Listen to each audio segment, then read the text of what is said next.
Ümumdünya Heyvan Sağlamlığı Təşkilatının rəsmi bildirişlərinə əsasən, region ölkələrinin bir qismində xüsusi təhlükəli yoluxucu heyvan xəstəlikləri üzrə epizootik vəziyyətdə son aylar ərzində sabitləşmə meyilləri müşahidə olunub və xəstəliklərin yayılma dinamikasında azalma qeydə alınıb.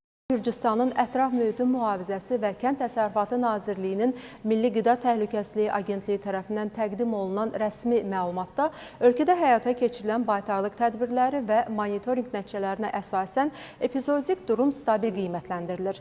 Bunu nəzərə alaraq Qida Təhlükəsizliyi Agentliyi tərəfindən Gürcüstandan damazlıq və yetişdirmə üçün gətirilən heyvanların idxalına tətbiq edilmiş məhdudiyyət 2025-ci il 1 dekabr tarixindən etibarən aradan qaldırılıb. Onu da qeyd edək ki, baytarlıq sanitariya tələblərinə tam əməl olunduğu, epizootik vəziyyətin davamlı nəzarətdə saxlanıldığı və xüsusi təhlükəli yoluxucu heyvan xəstəliklərinin yayılması riskinin minimal olduğu barədə də qonşu ölkədən rəsmi zəmanət təqdim edilib.